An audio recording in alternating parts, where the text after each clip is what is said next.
Tapi kan kita tahu dalam hukum orang tuh nggak ngelihat hanya sekedar niat, tapi yang dilihat kan adalah apa yang terjadi kan, dan siapa yang bertanggung jawab atas itu kan. Nah, artinya kalau kita berbicara misalnya di lalu-lalu potensi ini akan selalu terjadi, itu yang sudah terjadi dan sudah kita lihat. Artinya sebenarnya kita berbicara bukan hanya individu, karena individu itu hanyalah satu benteng awal untuk tidak melakukan korupsi. Jadi percaya akhirat itu benteng pertama dan benteng paling lemah di dalam Islam. Berarti itu belum final tuh. Belum final. Ada benteng kedua, peer pressure atau ukhuwah. Jadi kita tahu sekarang bahwasanya korupsi itu baru bisa terjadi kalau itu dilakukan secara berjamaah. Ya. Jarang korupsi sendiri, Om. Betul. Nah, lalu yang ketiga baru kepastian hukum.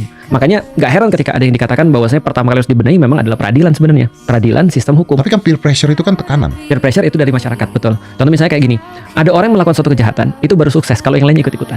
Maka harus satu batch kan. Betul, tapi kan dia bisa menolak. Dia bisa menolak, tapi sulit banget, Om. Dan ini terjadi sekarang. Jangankan kita bicara tentang orang nolak korupsi ya. Ada social smoker aja misalnya di satu tempat, yang lain ngerokok semua. Dia mana mungkin nggak rokok? Iya. Sulit banget. Apalagi dalam kasus dia di demote misalnya, ketika itu dia dipinggirkan, nggak naik jabatan dan segala macam, banyak banget yang Karena curhat tidak sama aku. ikut Karena dalam nggak hal ikut. tersebut.